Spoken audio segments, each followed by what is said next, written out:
in going back to our previous topic, Yeah.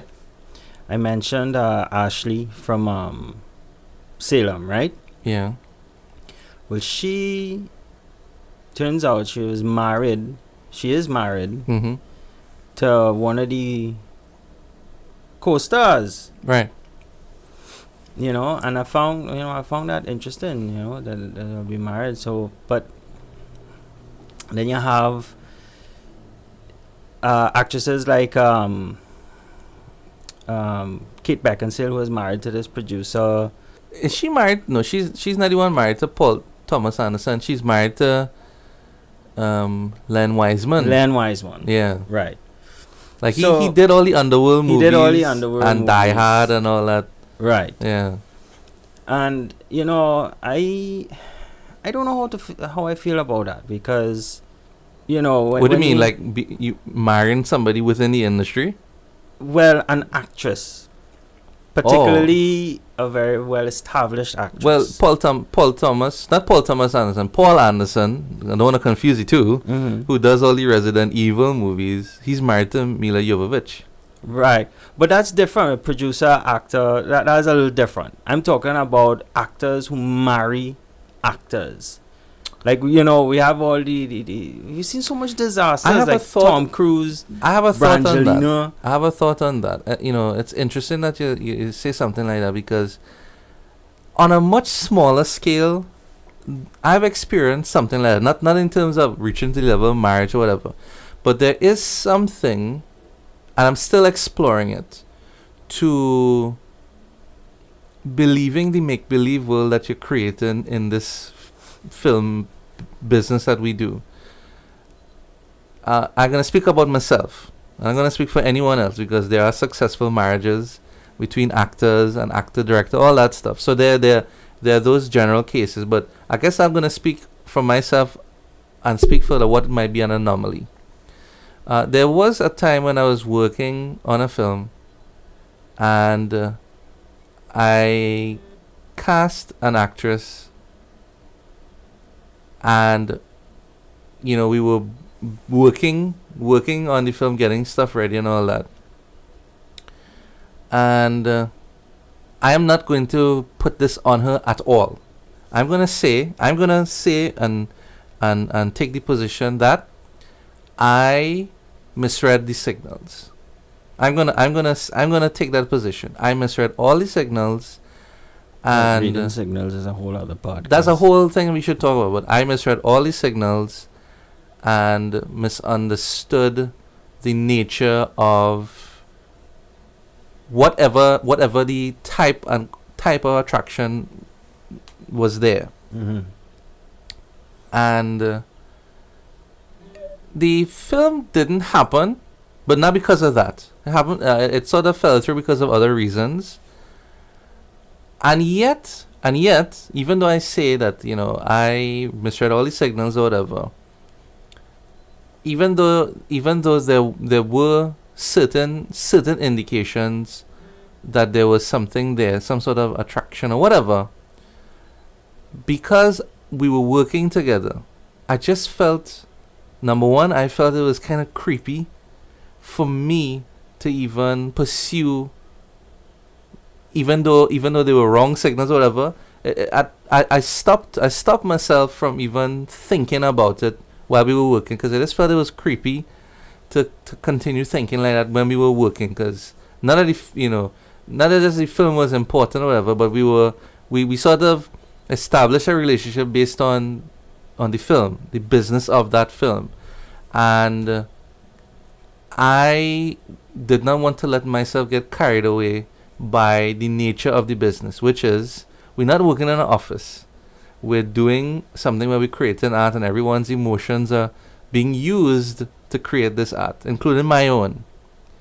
And funny enough, when I was doing some reading and research on Alfred Hitchcock, this used to happen to him a lot, where he would be so entranced, enthralled by the beautiful actresses that he would cast, he would develop these fantasies about them, this sort of, Oh, that is creepy. It is creepy. And I said, but wait, I'm so happy that I was able to intercept that potential occurrence, that potential misreading of signals and misunderstanding of a situation, that I was able to pull back from it and understand that a lot of this is in psychology. It's actually called transference, where you're sort of being so vulnerable with your therapist that the patient develop romantic feelings. Well, I think you might be looking at it a little too much. It could, I do that, but I much prefer to be over analytical about it and be thought of, or actually get caught up in something that might not be good for me or good for the other person, good for her. You know what I mean? That's the thing. I always want to try and maintain, as a director, with especially with actresses, I want to maintain that sort of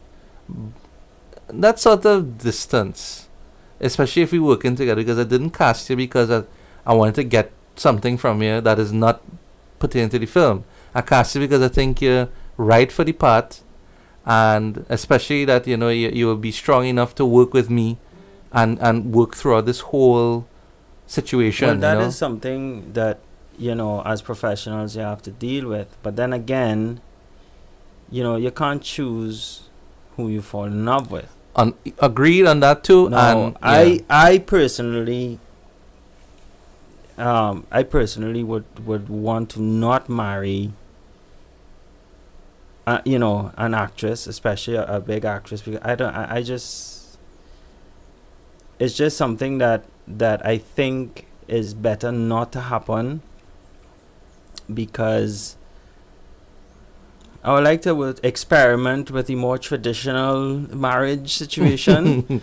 However, I would say this. There is one actress, only one, that I'll make the exception for, should she have me. Yeah. But actors and actors is different as directors, actresses. I find that happens a lot. It does, because like I say, there's a certain measure of transference that occurs, Greg, in a type of job like this, where people use their emotions to create art. There's a certain measure of vulnerability, and once you're among familiar people who are not judging you based on using those emotions, there's a certain amount of trust, but the trust then could turn into misplaced feelings of which include romantic feelings. And I observed that about myself when working with this particular actress, which is why I didn't want to indulge in those thoughts too much, or in those feelings, because I quickly realized that this might be transference that I am also experiencing, with the fact that I'm also being vulnerable with her, my thoughts about the scene as she is with her part. That's why I don't want to blame her for anything. And I'm not saying that, maybe you just need to work with more beautiful women. Well, yeah. And you just get desensitized, No one's going to reject that idea.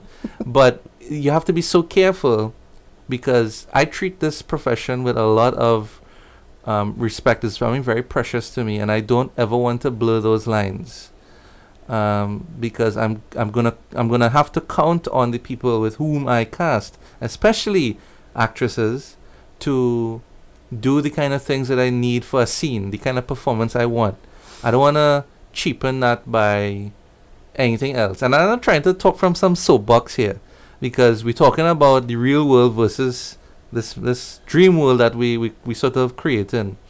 So I'm not saying that I'm not open to where love could find me, quote unquote, but I saw that happen in the little career that I've established so far. I can only imagine what could happen once we reach out to the bigger industries. So I'm sort of glad that I was able to experience that and come out of it in one piece.